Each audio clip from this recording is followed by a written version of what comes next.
Hola, ¿cómo estás? Muy buenas tardes. Te doy la bienvenida una vez más a Todo tiene un porqué en la televisión pública argentina. Hoy volvemos a hablar de países y el país que nos toca hoy es nuestro vecino, el gigante sudamericano Brasil. A Brasil vamos a dedicarle el programa de hoy. Brasil tiene una historia, tan rica, vasta, enorme como su territorio y vamos a detenernos hoy en particular en un periodo de la historia brasileña en el siglo XIX. Sabés que Brasil, a diferencia de sus países vecinos, no fue colonizado por los españoles, sino por los portugueses, y esto, sumado a la corriente esclavista proveniente de África, hizo que se produjera en su territorio un muy rico mestizaje cultural. Durante el siglo XIX fue además Brasil la única colonia sudamericana que tuvo gobernando a un monarca europeo. Fue además, durante el siglo XIX, la única nación sudamericana que fue imperio y luego se convirtió en república. Fue además el último país de la región en abolir la esclavitud. Además de hablar de la historia brasileña del siglo XIX, vamos a hacer foco hoy en gran parte de la más linda y rica música brasileña de la segunda mitad del siglo XX, comenzando por la bossa nova, pasando por la música popular brasileña. Hablaremos también, por supuesto, del tropicalismo y llegaremos, tal vez, si hay tiempo, al rock brasileño de alguno de sus referentes. Tenemos especialistas y están mis compañeros también para decir lo suyo. ¿Cómo estás, Paloma Boxer? Muy bien, ¿vos, Juan? Bien, gracias. Sabemos por los restos arqueológicos que las primeras civilizaciones del Brasil datan aproximadamente desde el 9000 a.C.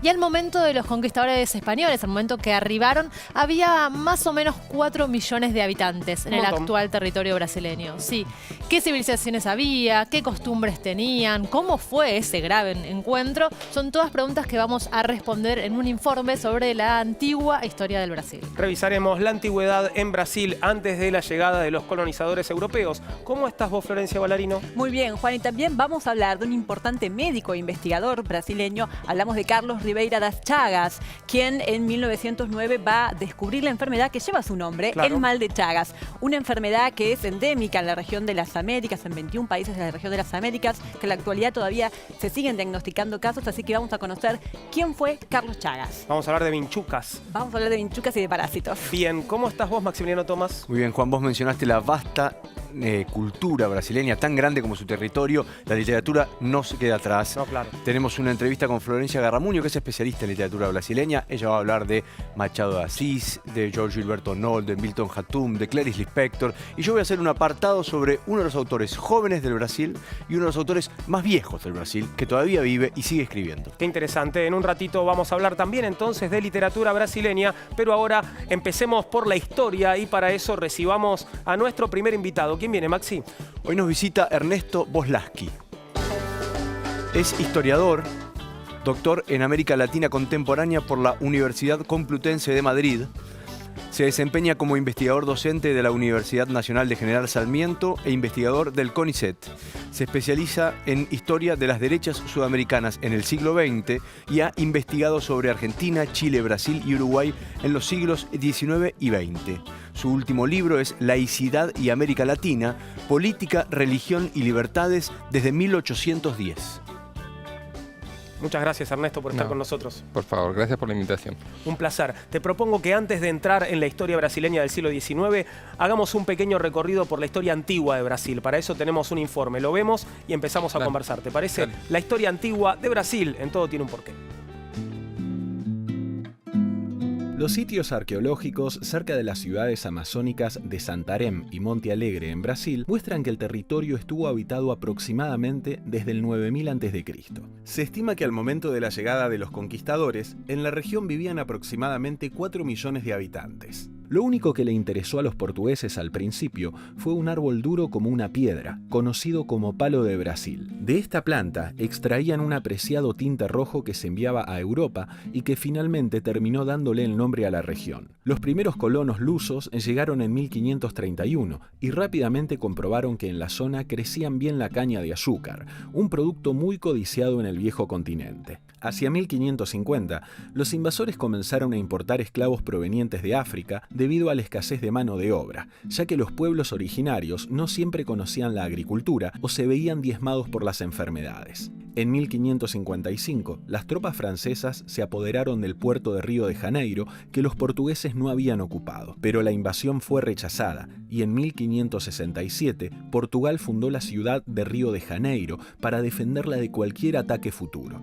Entre 1624 y 1630 fueron los holandeses quienes se instalaron en Brasil, pero pocos años más tarde debieron abandonar el continente tras una heroica rebelión de los brasileños que actuaron sin la ayuda portuguesa. A lo largo de los siglos XVII y XVIII, los bandeirantes, un grupo de exploradores conformados en su mayoría por mestizos de padre europeo y madre indígena, que dominaban el portugués, el tupí guaraní, las técnicas de supervivencia indígenas y las armas europeas, se adentraron en territorio de Brasil. Estas bandas vagaban por el interior del país en busca de esclavos indígenas, cartografiando territorios desconocidos y exterminando a las comunidades locales. Partían desde Sao Paulo, pero a mediados del siglo XVII se habían extendido hasta las estribaciones andinas del actual Perú y las tierras bajas de la Amazonia. Debido a estas incursiones, el país aumentó sus fronteras hasta alcanzar prácticamente su tamaño actual. A medida que los portugueses multiplicaban sus asentamientos, se unificaban y fortalecían la lengua y la cultura.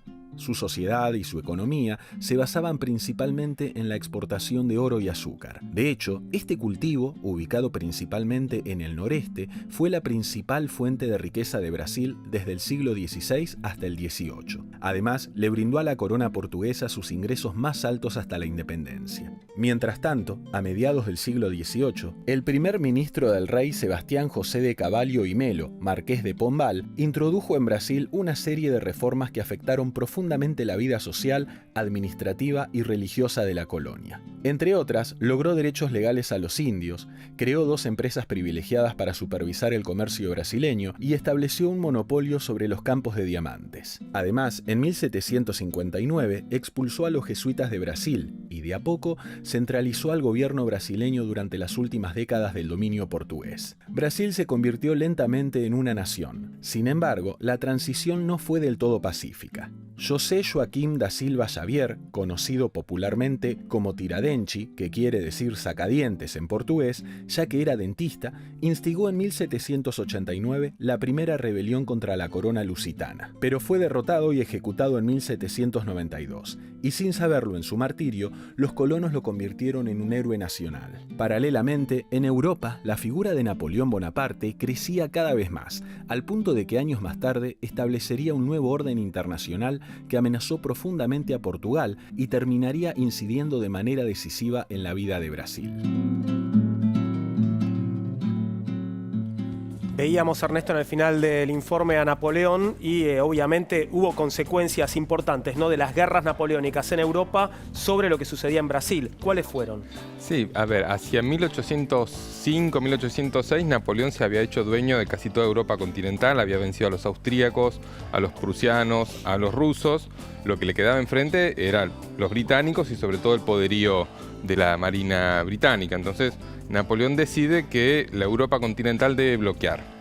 Para ello lo que necesita es cerrar el filtro que es la costa de Portugal. Entonces presiona sobre España y presiona sobre Portugal para que los ingleses no puedan colocar sus productos. Por eso la invasión a Buenos Aires en 1806, 1807 y también presiona, como dije, a la corona portuguesa. La presión de Napoleón es o le declaran la guerra a Inglaterra e impiden el desembarco de productos o los invadimos. Portugal tiene una alianza histórica con Inglaterra, entonces ahí el que en ese momento actúa casi como rey, que es Don João, ¿no? Él no era el rey, la madre era la reina, toma una decisión que es bastante llamativa, que es que en pocos días decide organizar el traslado de toda la corte, de toda la administración del reino a Brasil. Entonces se inicia un proceso que es único, que organizan en muy pocos días el traslado en algo así como 15 barcos de 10.000 personas, ¿no? Acelerado y a las corridas porque los franceses están ingresando al territorio portugués. Entonces es un episodio maravilloso imaginar la mudanza de 10.000 personas, 10.000 personas de élite que no van a levantar una caja, estamos hablando, ¿no? pero se llevan, además de estas personas, los archivos, la biblioteca, los elementos para practicar las ciencias, la administración general de un imperio que ocupaba en diversos puntos del planeta, ¿no? ¿Y cómo es ese exilio de Don João en Brasil? Ese exilio le lleva varios años, primero porque la ocupación de Napoleón empieza en 1808, pero termina recién con 1814. Entonces está varios años. Es interesante qué es lo que le pasa a esto que era una colonia, Brasil, con lo que se llama la internalización de la metrópoli. ¿Qué es lo que pasa allí? Bueno, se instala Don João la corte, esto transforma completamente la ciudad de Río, que pasó de ser la capital de ni siquiera un virreinato, ¿no? Termina transformada en la capital de una corte europea. Entonces tenés la creación del teatro, la biblioteca, la primera imprenta que hay en Brasil, la creación de nuevas sedes para las tropas. Una buena parte de la clase alta de Río de Janeiro es desplazada de sus palacios para darle lugar a la aristocracia que proviene de Portugal. Entonces es un caso extraño porque es una corte europea asentada en América. Don João va a seguir ahí hasta 1820, es decir, se queda cerca de 12 años en Brasil, hasta el momento en el cual, por una serie de episodios en Portugal, lo convocan para que regrese a convertirse en rey en Portugal.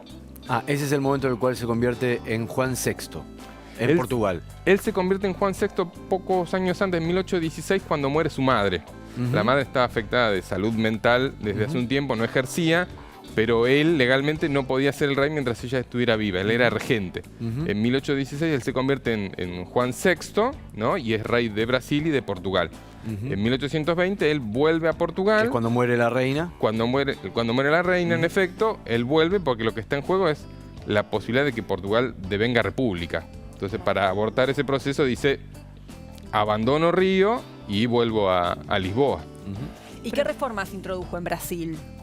La más importante de ellas, por el impacto que tiene en el largo plazo, es el desmantelamiento del sistema colonial, que permitió que diversos puertos brasileños pudieran comerciar no solo con Lisboa, sino con otras potencias europeas. Abre los puertos. Abre los puertos, lo cual significa básicamente abrírselos al Reino Unido, que es el principal beneficiario. Entonces, llegan muchísimos más productos británicos, tienen que pagar menos impuestos, menos tarifas. Entonces, esto hace que el consumo dentro de Brasil, consumo de bienes manufacturados británicos principalmente, se multiplique.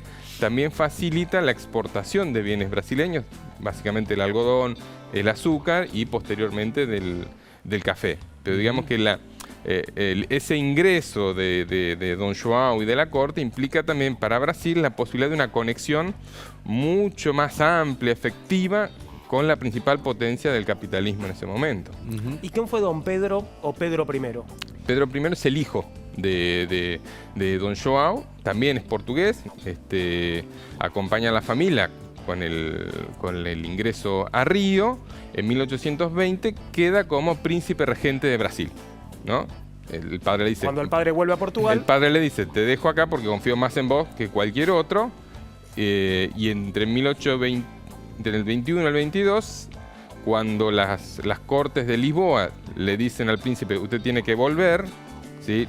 Usted no es rey de allí, sino que tiene que obedecer a las decisiones tomadas en Lisboa. Bueno, es el momento en el cual toma la decisión, ¿no? Y él dice, eu fico, me voy a quedar. Y es el momento en el cual se sanciona esa división entre el reino de Portugal y el imperio brasileño, con la particularidad de que en un lado gobierna el padre y en el otro gobierna el hijo. Esto representa la independencia de Brasil con respecto a Portugal. Esta es la independencia de Brasil. Y ese discurso es muy famoso, ¿no? El eu fico, yo me quedo, ¿no? Sí, ese discurso y el otro que se llama el grito de Ipiranga, que es cuando en un viaje que hace entre Río y Sao Paulo, él dice, bueno, me cansé de esto, me cansé del destrato, Brasil tiene que ser reconocida como una nación igualmente digna que Portugal. Pero claro, tienen el problema de que no es una independencia en la cual uno pueda encontrar un abismo ideológico, étnico, entre la colonia y el colonizador. ¿Sí? Pues de hecho, las dos máximas autoridades son parientes. Claro. ¿No? Entonces tiene esa marca que es muy distinta respecto a lo que uno encuentra en las guerras de independencia del resto de América del Sur, donde son guerras con un despliegue material, un nivel de odio, de pasión y de distancia que claramente es muy distinto de la cierta concordia brasileña, ¿no? Hablábamos del particular mestizaje que se produce en la población brasileña a propósito de la llegada de los colonizadores y también de los esclavos provenientes de África y que eran además, una parte importante de la población por ese tiempo. Tenemos un informe sobre la libertad corporal de los esclavos de Brasil. Lo vemos y seguimos conversando, Ernesto.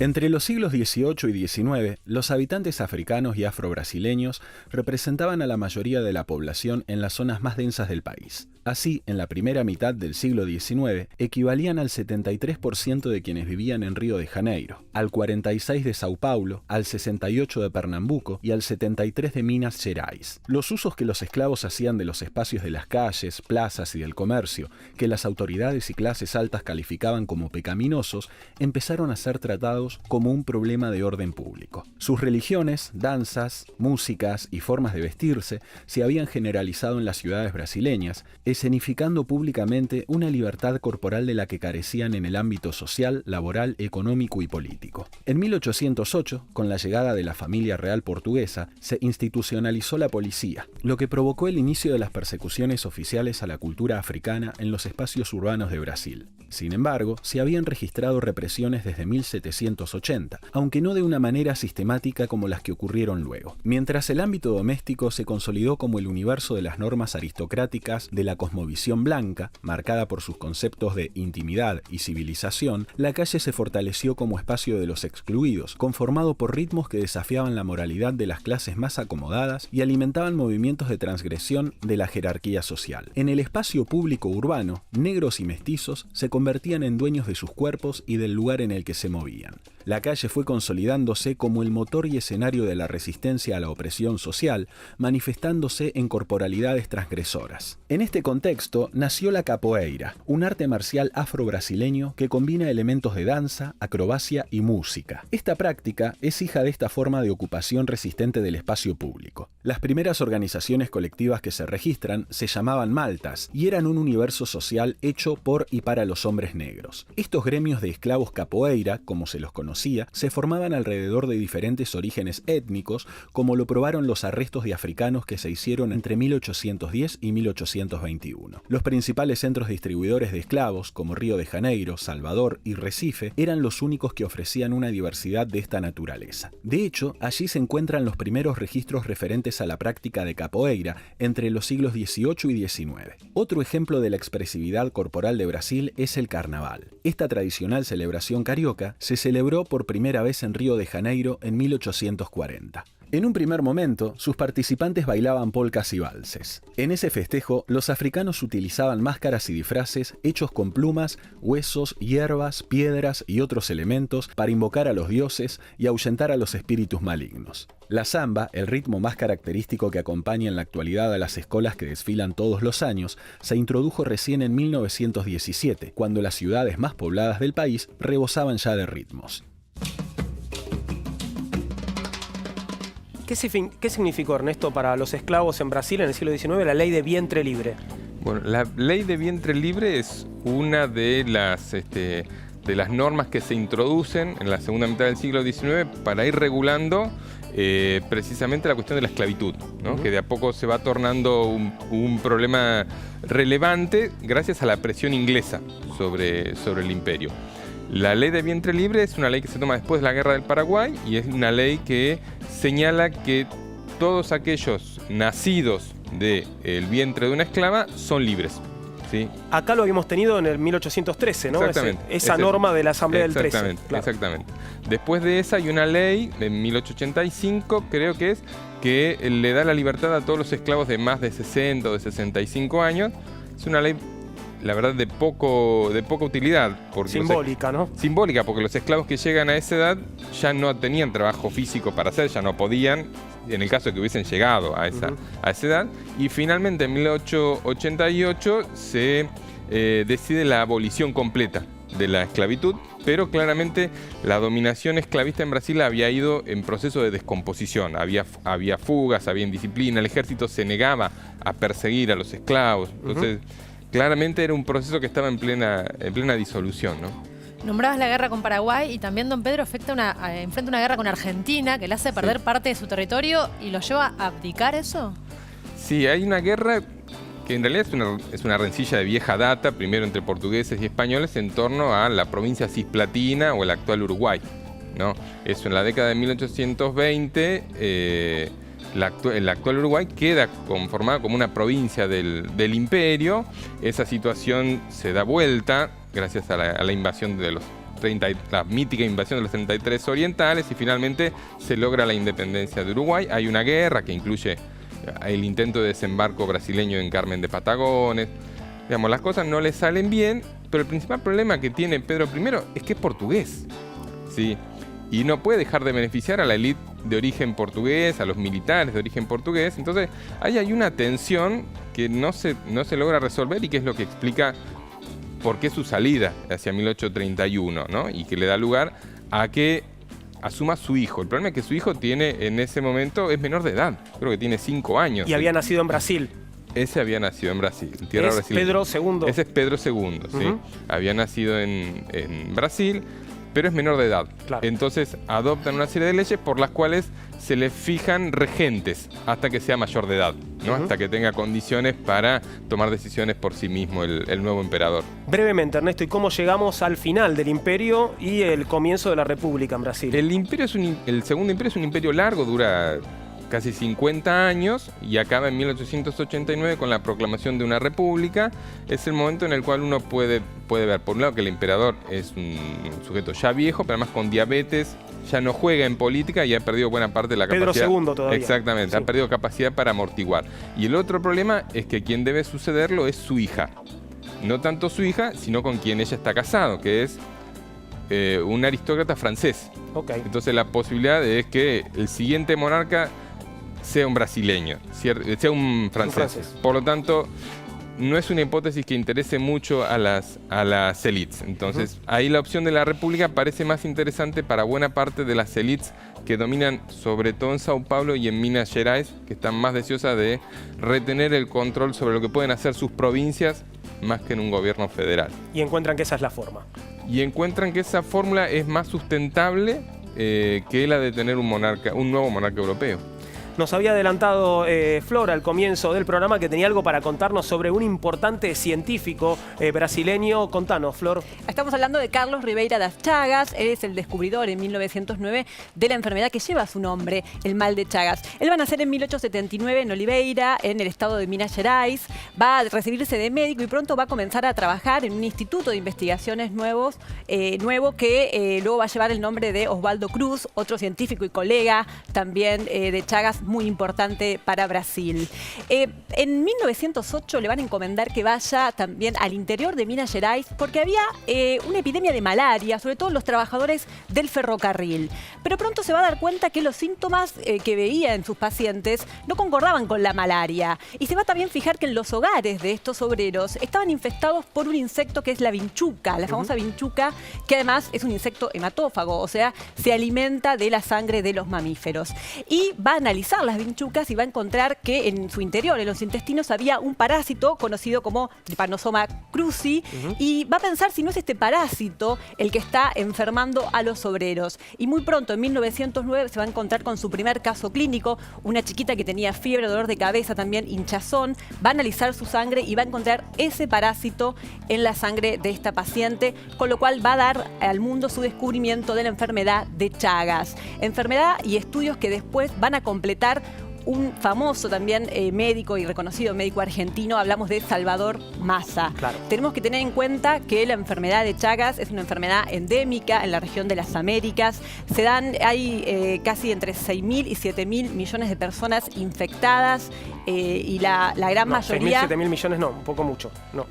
Entre 6.000 y 7 millones. Ahí va. Perdón, de personas infectadas en el mundo, la mayoría en la región de las Américas. Se dan anualmente casi 20.000 casos y debido a la globalización también tenemos casos en otros países, también en Europa y también hasta en Japón hemos tenido casos de esta enfermedad. La enfermedad tiene dos fases. Una fase aguda, que es al principio de la infección, que puede no causar síntomas y ahí provoca fiebre, hinchazón, dolor de cabeza. Y también una fase que se llama crónica, que el parásito está como dormido, como ahí como latente, pero bueno, va dañando muchos de los órganos, sobre todo el corazón, el aparato digestivo, y después con el tiempo puede lamentablemente causar la muerte. Por eso es muy importante, hay un tratamiento contra el Chagas que es 100% eficaz, pero si se administra en la primera fase de la enfermedad. Por eso es muy importante las personas que sospechan que tienen esta enfermedad, que se realicen un análisis de sangre y se pueda detectar ahí el parásito. La detección temprana, ¿no? Del mal de Chagas. Tal cual. Podés mandarnos tu porqué a porqué@mandarinatv.com. En redes sociales nos encontrás en Facebook como Todo Tiene un Porqué, en Instagram y Twitter @porqué_tv. Estamos dedicándole el programa de hoy a Brasil y después de la tanda hablaremos de la música brasileña, hermosa música, y también de la literatura y tal vez algo más. Espéranos, ya volvemos.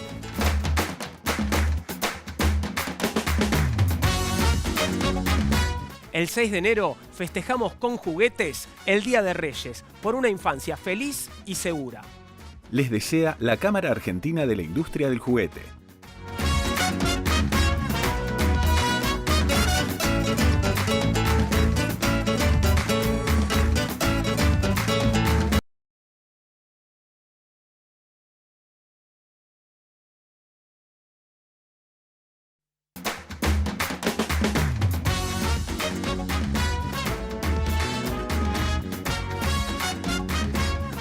Continuamos con Todo Tiene un Porqué. Esta tarde estamos hablando de Brasil y hay una historia muy particular que vincula al gran director de cine Orson Welles, el responsable para muchos de la mejor película de la historia. Estamos hablando de Citizen Kane y Brasil, y en particular el carnaval de Brasil, pero también unos pescadores. Te contamos esta historia, el carnaval en Brasil de Orson Welles. En 1942, durante la Segunda Guerra Mundial, Orson Welles viajó a Brasil a filmar una película llamada It's All True. La idea del proyecto había sido impulsada por Nelson Rockefeller, uno de los hombres más ricos del mundo y quien dirigía la Oficina de Coordinación de Asuntos Interamericanos. El organismo oficial tenía el objetivo de fortalecer las relaciones culturales y comerciales entre Estados Unidos y América con el fin de mermar la influencia del eje en la región. La compañía cinematográfica detrás del film era RKO, de Hollywood, en la que Rockefeller era accionista y para la que trabajaba Welles. Luego de algunas dudas, el director se sumó al proyecto y viajó a Brasil sin guión. El país vecino presionó para que la película fuese sobre el carnaval, con la intención de usarla como promoción turística. De hecho, el funcionario brasileño encargado de colaborar con la producción era el jefe del departamento de turismo. Welles se propuso contar la historia del samba al entender que se trataba de la expresión más poderosa de la cultura popular del país y que era una contribución de los afrodescendientes. Entonces comenzó a conocer las favelas en donde había nacido el característico género musical. Su idea era dividir su film en 3 segmentos. Uno de ellos sería sobre un niño mexicano y su toro, llamado My Friend Bonito, por el que también debía viajar a México para su realización. El segundo se centraría en el Carnaval de Río de Janeiro, y el tercero aún no lo tenía definido. Durante su estadía en Brasil, Welles se enteró de una historia sobre 4 jangadeiros, como se llama a los pescadores pobres del nordeste brasileño, que se habían hecho conocidos por una protesta contra sus condiciones de trabajo. Para eso habían navegado unos 2.500 kilómetros desde Fortaleza hasta Río de Janeiro durante 61 días a bordo de una balsa. La intención del viaje fue lograr que el gobierno estadual regulara el trabajo de los pescadores. El hecho llamó la atención de los medios nacionales y del propio Welles, quien decidió entonces que esta historia integraría el tercer segmento de la película. Promediando el rodaje, los directivos de RKO se disgustaron por el material de Welles sobre el carnaval debido al interés del director por mostrar las favelas de Río para contar las raíces del samba. Tanto el estudio cinematográfico como la Oficina de Coordinación de Asuntos Interamericanos se negaban a retratar la precaria forma de vida de los afrobrasileños. Así, RKO suspendió la producción, pero Welles persistió en sus esfuerzos por terminar Four Men on a Raft, la tercera parte de su película dedicada a los pescadores, y avanzó con un presupuesto y un equipo mucho más pequeños. Si bien el célebre director filmó el material, nunca llegó a editarlo. Las cintas cambiaron de manos varias veces y luego se perdieron y destruyeron. En 1985, el año en que Wells murió, se encontró en una bóveda de la Paramount el material sobreviviente. Sin guión, pero basándose en cartas y memorandos, Richard Wilson, el asistente de Wells en Brasil, logró armar una versión de 22 minutos de la historia de los Jangadeiros que se mostró en el Festival de Cine de Venecia de 1986, más de 40 años después de que fuera filmado. Una curiosidad que vincula a Orson Welles con Brasil. Ahora de Brasil vamos a hablar de la bossa nova, la música popular brasileña y tal vez un poco más. Para eso recibimos a una nueva invitada. ¿Quién viene, Paloma? Hoy nos visita Violeta Wengelbaum.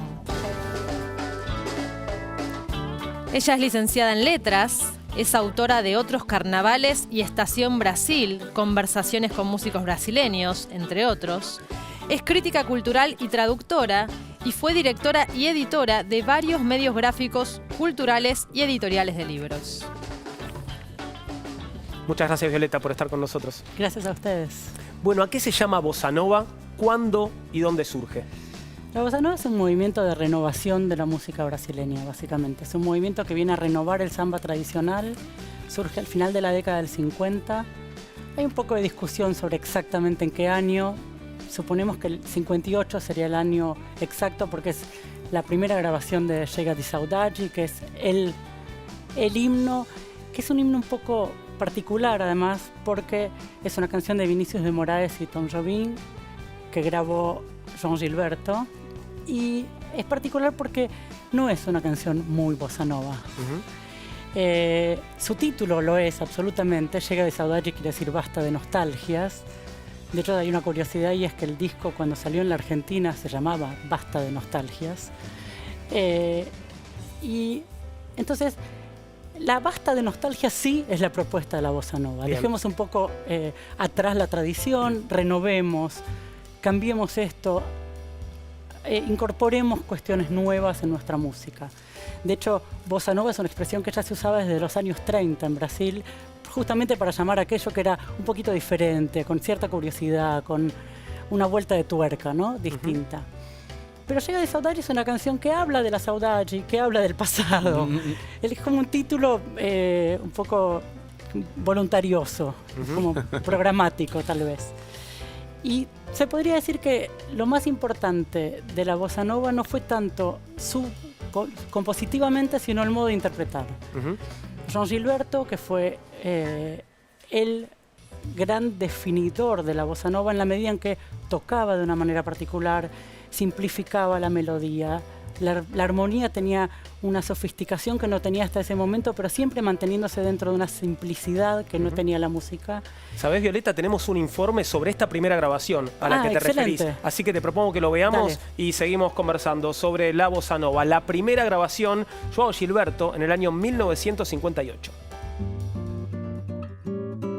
En 2018 se cumplieron 60 años de la grabación de Chega de Saudade, la primera canción de bossa nova que se grabó en un estudio y una de las más emblemáticas de este ritmo musical. El tema fue compuesto por el pianista Tom Jobim, quien además estuvo al frente de la producción del disco. La letra es obra del poeta y cantante Vinícius de Moraes y en la grabación fue interpretada por João Gilberto. Este último había querido ser músico desde muy pequeño, cuando le regalaron una guitarra, pero antes de que llegara la oportunidad de grabar este hito de la música brasileña, pasó muchos años buscando lugares donde mostrar sus canciones. Uno de estos lugares eran los pasillos de la radio baiana más importante de aquel entonces, donde intentaba que le dieran una oportunidad, o al menos que lo contrataran como actor para algunas de las populares radionovelas de principios de los 50. Como no lo consiguió, cuando cumplió los 21 años, viajó a Río de Janeiro para sumarse a un conjunto vocal que contaba con un leve éxito y un promisorio futuro llamado Los Garotos da Lua, pero la relación no fue buena y João Gilberto se fue de la banda luego de 1 año y medio.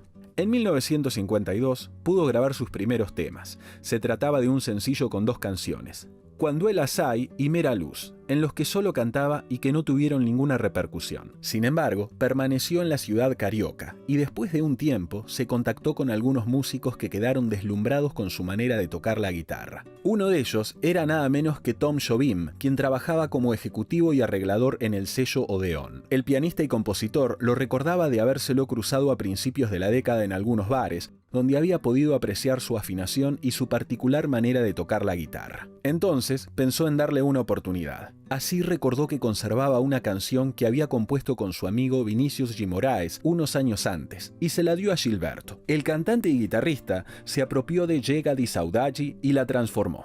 Pero en la discográfica no estaban tan convencidos y prefirieron que el tema fuera grabado por Eliseci Cardoso en el disco Cansao do Amor Demais y permitieron que João tocara la guitarra en esa canción. Pese a que el LP de Cardoso fue el primero en que todas las composiciones son del consagrado dúo Jobim-Vinícius, pasó sin pena ni gloria. Esto permitió que a instancias de Jobim, Gilberto grabara su versión de Chega di Saudade. Como se trataba de un artista desconocido, debía hacerlo en apenas unas pocas horas de estudio. Así, el 10 de julio de 1958, João Gilberto ingresó en las instalaciones del Odeón de Río de Janeiro para registrar un tema de solo 3 minutos. Pero el perfeccionismo casi obsesivo de João Gilberto dificultó mucho el trabajo. Durante las sesiones, corregía a los músicos, discutía con Jobim y exigió 4 percusionistas diferentes. Incluso quiso modificar la letra. Lo que debía durar un rato se convirtió en 15 días de grabaciones que se convirtieron en un compacto que incluía por un lado Chega di Saudade y por el otro Bim Bom, una composición de João Gilberto. Este simple hecho permitió que el género que hasta entonces solo se lo conocía en algunos locales nocturnos de Río fuera llevado a todo Brasil y al mundo.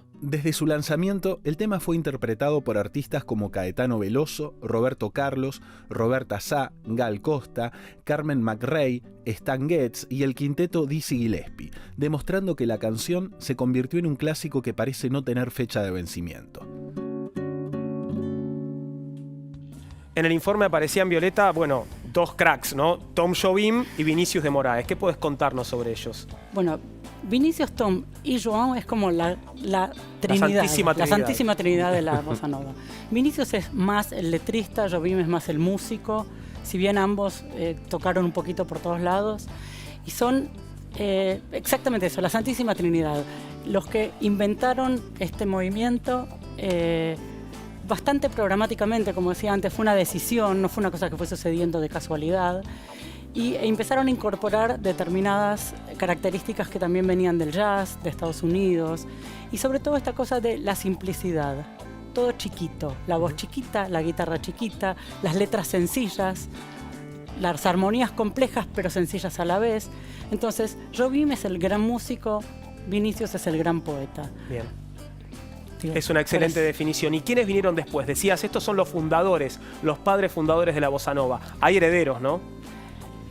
No sé si herederos, hay muchos contemporáneos. Bien.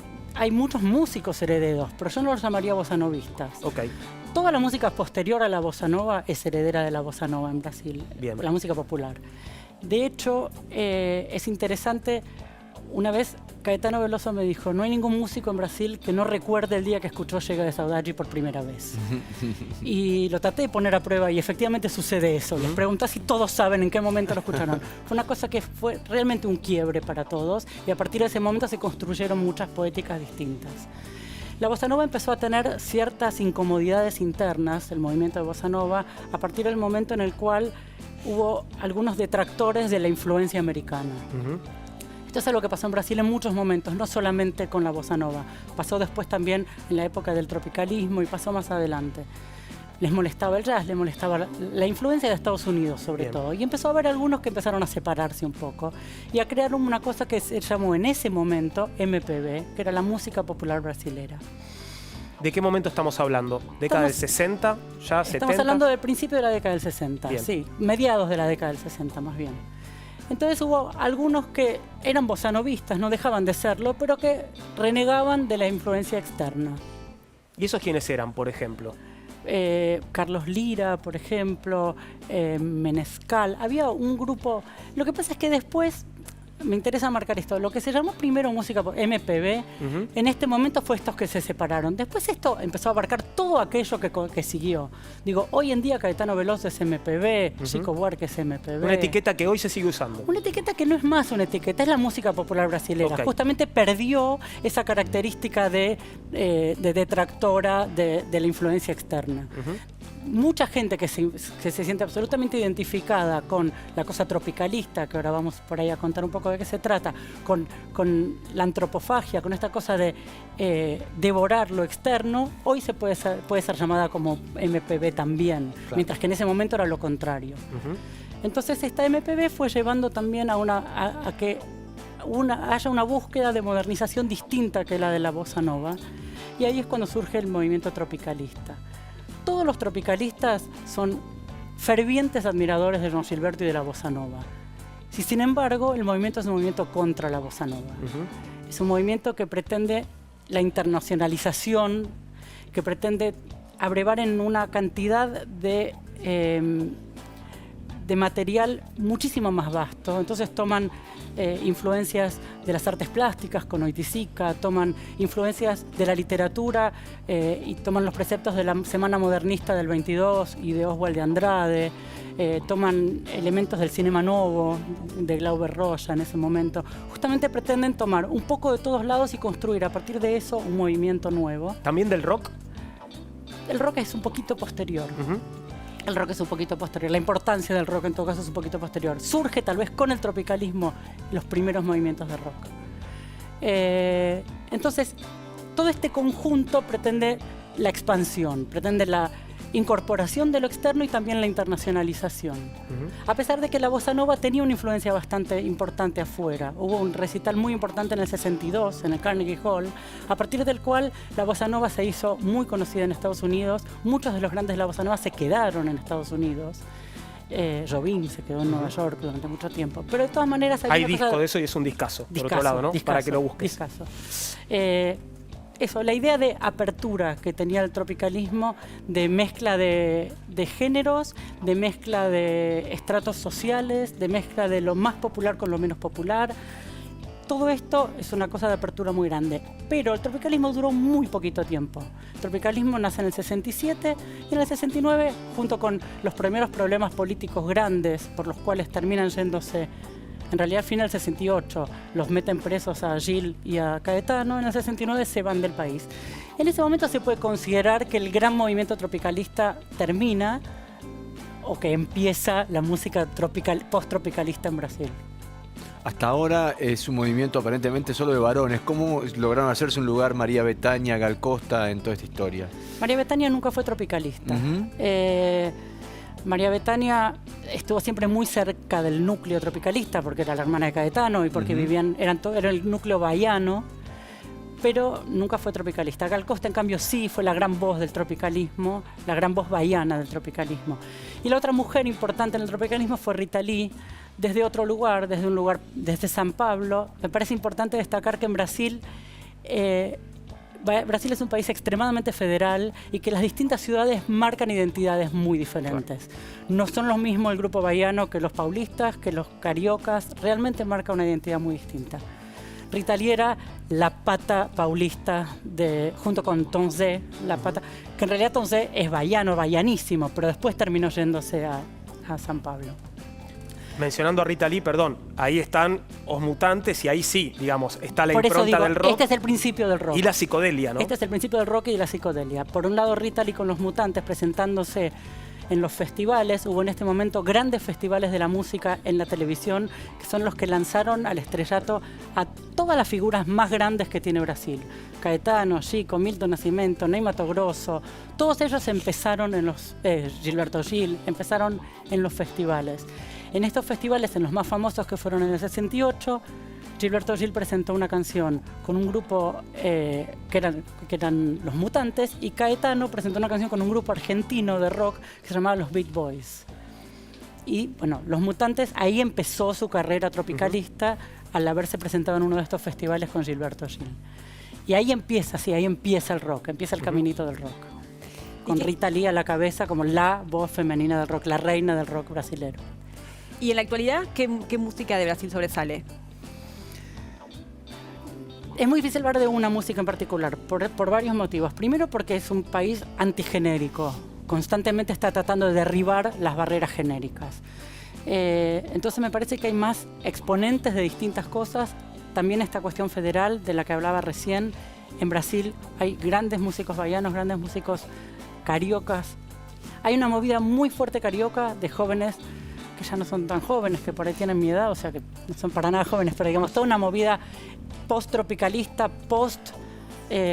Arnaldo Antunes. Digo, después de los tropicalistas vino todo un grupo que fue Arnaldo Antunes, Adriana Calcañoto, Marisa Monti, Carlinhos Brown, esa edad, que son los que ahora tienen, digamos, entre 45 y 55 años. Ahí nombraste a los tribalistas. Ahí nombré a los tribalistas, claro, que tienen esa característica justamente que son un baiano, una carioca y un paulista, ¿no? Es como... Carlinhos, Antunes y Marisa. Y Marisa Monti. Entonces, en la actualidad hay un poco de todo. Me parece interesante destacar que de todo esto que estamos hablando no es la música más popular de Brasil. La música más popular de Brasil nosotros no la conocemos. En la Argentina es el axé, la música de carnaval, el sertanejo, la música de la gente del interior, no de las grandes ciudades. Esa es la música que más vende, esa es la música que más gente mueve, esa es la música más popular. Toda la música de la que nosotros solemos hablar es música de clase media. Lo que no quiere decir que no haya alguna pata en cada lado, ¿no? Pero es música de clase media. Y de exportación probablemente, ¿o no? No toda, no toda. Algunas cosas sí, los grandes nombres. Las cosas más contemporáneas por ahí por ahora menos. Vamos a hablar un poquito de literatura ahora. Florencia Garramuño es doctora en letras y directora del programa en cultura brasileña y nos hace, bueno, un pequeño pantallazo de la literatura brasileña. Los autores clásicos de la literatura brasileña son muchos y muy diversos. Si empezamos por el barroco, no se puede dejar de mencionar a Gregorio de Matos Guerra, luego en el romanticismo Gonçalves Dias o José de Alencar, por supuesto Machado de Assis, que es clásico no solamente de la literatura brasileña, sino de la literatura universal, el gran escritor latinoamericano del siglo XIX. Y luego están, claro, los autores modernistas, vanguardistas de los años 20, Oswald de Andrade, Mario de Andrade.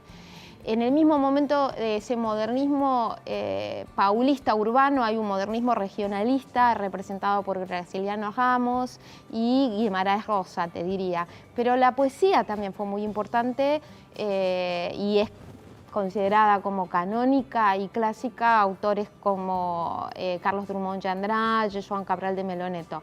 Y no quiero dejar de mencionar mujeres, que por supuesto hubo mujeres siempre, solo que nunca tan reconocidas, pero en el momento del modernismo estaba Raquel de Queiroz, en la poesía Cecilia Meireles y Clarice Lispector, que es la gran escritora brasileña, también latinoamericana. A pesar de que la literatura brasileña haya tenido una fuerte influencia y relación hasta el momento contemporáneo con la literatura portuguesa, también desarrolló una relación muy importante con otras literaturas y específicamente con las otras literaturas latinoamericanas escritas en español o en castellano más bien, ¿no?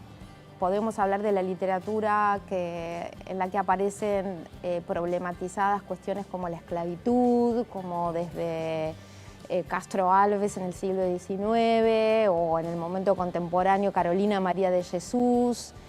Podemos hablar de literaturas que trabajan con problemas netamente urbanos relacionados con el narcotráfico y el crimen, como Cidade de Deus de Paulo Lins o la literatura marginal de Ferrés. La literatura que refleja subjetividades disidentes también es muy importante en la literatura brasileña del siglo XX, de hace unos 10 o 20 años que comenzó a aparecer, aunque uno podría hablar en realidad de las primeras manifestaciones de una literatura homosexual, tal vez ya en el siglo XIX.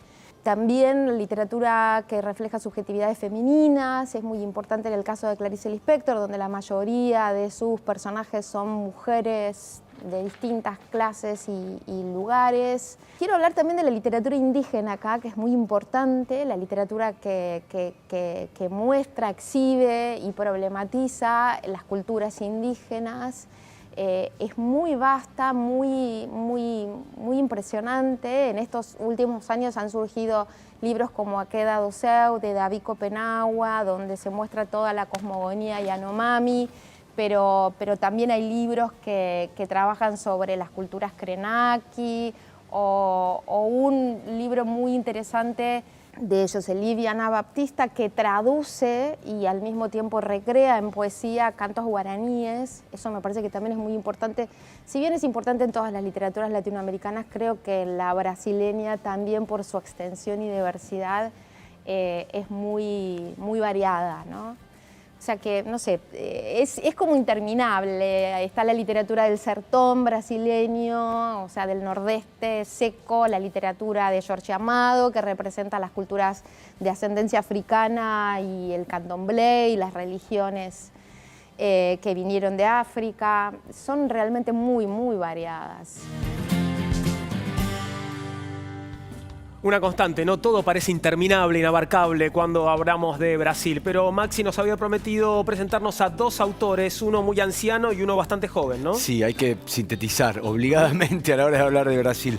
El joven, que también no es tan joven, Violeta, tiene nuestra edad, es Daniel Galera, nació en 1979, pero bueno, es uno de los autores, si querés, más influyentes de las nuevas generaciones en Brasil. Acá lo conocimos por un libro que publicó Interzona en 2008 y se llamaba Manos de Caballo, que arrancaba con una escena muy atractiva, que era un personaje, el ciclista urbano, que después va a ser agarrado en 3 momentos distintos de su vida para contar la novela, que baja es paulista, baja una suerte de morro en bicicleta a toda velocidad, esquivando autos y personas, ¿no? Es como una novela con muchísimo movimiento, y por lo general la literatura galera tiene mucho movimiento, mucho físico al mismo tiempo que mucha psicología. Por años no se volvió a conocer nada más hasta que apareció hace poco Barba empapada en sangre, una novela bastante más voluminosa que Manos de Caballo, y ahora publicó una última novela que todavía no llegó a la Argentina, que se llama Las 12:20 de la noche. Bien. Y el grande, que este sí que es grande en serio, es ni más ni menos que Rubén Fonseca, que nació en el 25, tiene 94 años, que empezó a escribir tarde, es decir, empezó a escribir después de los 40 años. Antes se había dedicado al derecho penal, había sido abogado, había llegado a ser comisario en Río de Janeiro, por eso tiene muchos cuentos y algunas novelas donde los protagonizan policías y el famoso abogado Mandrake, que es un personaje que él cínico y amoral que él construyó. Empezó tarde, pero no por eso tiene una obra breve. Tiene 17 libros de cuentos y unas 15 novelas al día de hoy. Es un personaje completamente raro, da muy pocas entrevistas, es amigo de un escritor completamente misterioso, amigo personal de Thomas Pynchon, por ejemplo. ¿En serio? Sí. ¿Sabe dónde vive? Le conoce la cara. Y seguramente se escriben, y tiene títulos alucinantes. Sus libros tienen algunos títulos alucinantes. Te leo algunos: Axilas y otras historias indecorosas, Secreciones, Excreciones y desatinos, y hay uno que me encanta que es: y de este mundo prostituto y vano solo quise llevarme un cigarro entre las manos. Está traducido al español. Todos estos están traducidos al español, y la particularidad es que de esos 17 libros de cuentos, la editorial Tusquets en la Argentina en el año 2018, es decir, el año pasado, los compiló y los publicó en 3 volúmenes. Bien. Están Cuentos 1, Cuentos 2 y Cuentos 3. Se pueden conseguir en todas las librerías de Rubén Fonseca. Rubén Fonseca y Galera. Y Daniel Galera. Los dos autores que nos presentaba Maximiliano Thomas. Hacemos una pequeña pausa y volvemos enseguida para seguir hablando de Brasil.